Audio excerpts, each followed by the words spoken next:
नमस्कार। कहानी संसार में लीजिए सुनिए। हिंदी के प्रसिद्ध व्यंग्यकार हरिशंकर परसाई का लिखा व्यंग शर्म की बात पर ताली पीटना।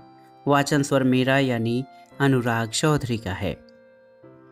मैं आजकल बड़ी मुसीबत में हूँ। मुझे भाषण के लिए अक्सर बुलाया जाता है।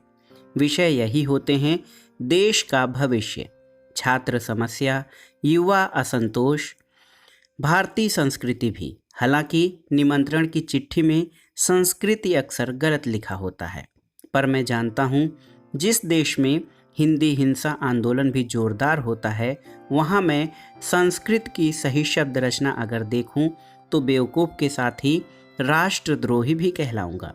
इसलिए जहाँ तक बनता है मैं भाषण ही दे आता हूँ। मज़े की बात यह है कि मुझे धार्मिक समारोहों में भी बुला लिया जाता है। सनातनी, वेदांती, बौद्ध, जैन सभी बुला लेते हैं, क्योंकि इन्हें न धर्म से मतलब है, न संत से, न उसके उपदेश से। ये धर्मोपदेश को भी समझना नहीं चाहते, पर ये साल में एक दो बार सफल समारोह कराना चाहते हैं और चाहते हैं कि मुझे बुलाकर भाषण करा देने से समारोह सफल होगा, जनता खुश होगी और उनका जलसा कामयाब हो जाएगा। मैं उनसे कह देता हूँ, जितना लाइट और लाउड स्पीकरों को दोगे, कम से कम उतना मुझ गरीब शास्ता को दे देना। तो वे दे भी देते हैं। मुझे अगर लगे कि उनका इरादा कुछ गड़बड़ है तो मैं शास्ता विक्रय कर अधिकारी या थानेदार की भी सहायता ले लेता हूँ। ये लोग पता नहीं क्यों मेरे प्रति आत्मीयता का अनुभव करते हैं। इनके कारण सारा काम धार्मिक और पवित्र वातावरण में हो जाता है। पर मेरी एक नई मुसीबत पैदा हो गई है। जब मैं ऐसी बात करता हूँ जिस पर शर्म आनी चाहिए, तब उस पर लोग हंसकर ताली पीटने लगते हैं।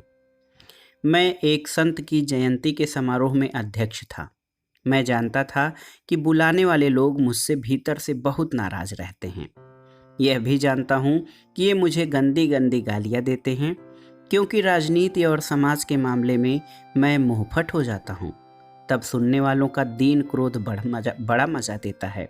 उस पर शाम मेरे गले में वही लोग मालाएं डाल रहे थे।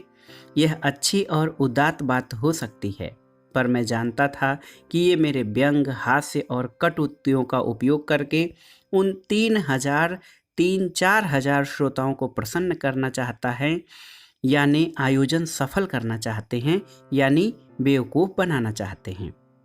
जयंती एक क्रांतिकारी संत की थी, ऐसे संत की जिसने कहा, खुद सोचो, सत्य के अनेक कोण होते हैं, हर बात में शायद का ध्यान जरूर रखना चाहिए।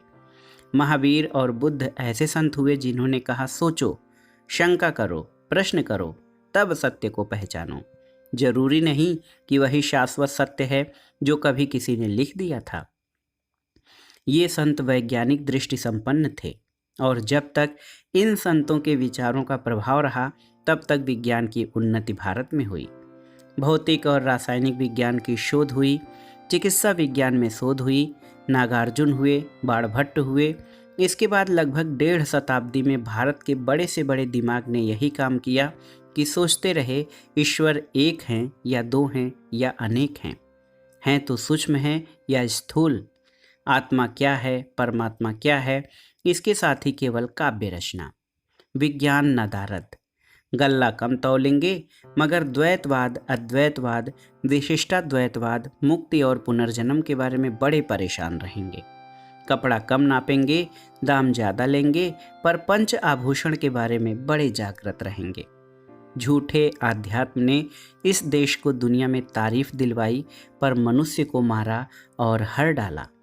उस धार्मिक संत समारोह में मैं अध्यक्ष के आसन पर था। बाएं तरफ 2 दिगंबर मुनि बैठे थे, दाहिने तरफ 2 श्वेतांबर। 4 मुनियों से घिरा यह दीन लेखक बैठा था। पर सही बात यह है कि होल टाइम मुनि या तपस्वी बड़ा दयनीय प्राणी होता है। वह सार्थकता का अनुभव नहीं करता, कर्म नहीं खोज पाता, श्रद्धा जरूर लेता है, मगर ज्यादा कर्महीन श्रद्धा ज्ञानी को बहुत बोर करती है। दिगंबर मुनि और श्वेतांबर मुनि आपस में कैसे देख रहे थे, यह मैं जांच रहा था। लेखक की 2 नहीं 100 आंखें होती हैं। दिगंबर अपने को सर्वहारा का मुनि मानता है और श्वेतांबर मुनि को संपन्न समाज का। यह मैं समझ गया उनके तेवर से। मैंने आरंभ में कहा भी, सभ्यता के विकास का क्रम होता है। जब हैंडलूम पावरलूम कपड़ा मिल नहीं थी, तब विश्व के हर समाज का ऋषि और शास्ता कम से कम कपड़े पहनता था, क्योंकि जो भी अच्छे कपड़े बन पाते थे उन्हें सामंत वर्ग पहनता था। तब लंगोटी लगाना या नंगा रहना दुनिया भर में संत का आचार होता था। पर अब हम फाइन से फाइन कपड़ा बनाते और बेचते हैं, पर अपनी मुनियों को नंगा रखते हैं। यह भी क्या पाप नहीं है? मुनि मेरी बात सुनकर गंभीर हो गए और सोचने लगे, पर समारोह वाले हंसने और ताली पीटने लगे। और मैंने देखा एक मुनि उनके इस ओछे व्यवहार से खिन्न है। मैंने सोचा कि मुनि से कहूँ कि हम दोनों मिलकर सिर पीट लें। शर्म की बात पर जिस समाज के लोगों को हंसी आए, इस बात पर मुनि और साधु दोनों रोलें। पर इसके बाद जब मुनि बोले तो उन्होंने घोर हिंसा की शैली में अहिंसा समझाई। कुछ शब्द मुझे अब भी याद हैं। पाखंडियों, क्या संत को सर्टिफिकेट देने का समारोह करते हो?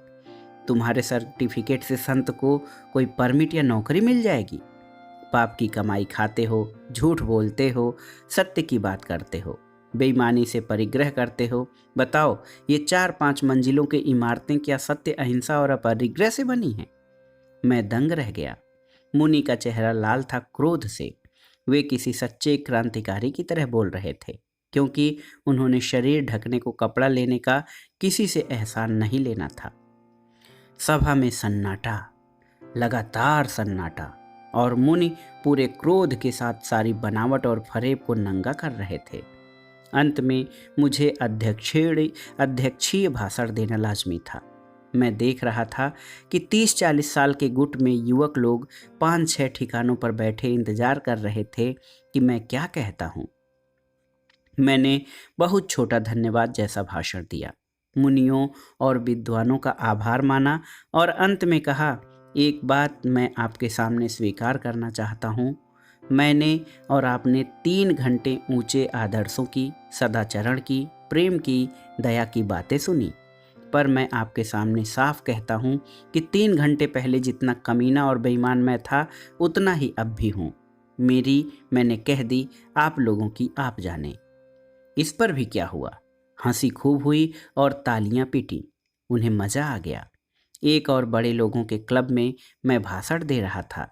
मैं देश की गिरती हालत, महंगाई, गरीबी, बेकारी, भ्रष्टाचार पर बोल रहा था और खूब बोल रहा था। मैं पूरी पीड़ा से, गहरे आक्रोश से बोल रहा था। पर जब मैं ज़्यादा मार्मिक हो जाता हूँ, वे लोग तालियां पीटते थे। मैंने कहा, हम लोग बहुत पतित हैं, तो वे ताली पीटने लगे। उन्हें मज़ा आ रहा था और शाम एक अच्छे भाषण से सफल हो रही थी। और मैं इन समारोहों के बाद रात को घर लौटता हूँ तो सोचता हूँ कि जिस समाज के लोग शर्म की बात पर हंसे और ताली पीटें, उसमें क्या कभी कोई क्रांतिकारी हो सकता है? होगा शायद, पर तभी होगा जब शर्म की बात पर ताली पीटने वाले हाथ कटेंगे और हंसने वाले जबड़े टूटेंगे। तो दोस्तों, ये था अत्यंत ही करारा व्यंग हरिशंकर परसाई जी का लिखा हुआ शर्म की बात पर ताली पीटना। ये हिंदी के प्रमुख व्यंग्यकारों में परसाई जी का नाम अंकित है और उन्होंने समाज के हर क्षेत्र में, चाहे वो सामाजिक हो, राजनीतिक हो, आर्थिक हो, हर क्षेत्र में, धार्मिक हो, आध्यात्मिक हो, हर क्षेत्र में विभिन्न बिंदुओं पर, विभिन्न पहलुओं पर अपने व्यंगों से लोगों को सोचने पर मजबूर किया है। ये व्यंग भी बहुत ही महत्वपूर्ण है। शर्म की बात पर ताली पीटना व्यंग आप सुनिएगा, कैसा लगा कमेंट बॉक्स में हमें ज़रूर बताइएगा। नमस्कार, धन्यवाद।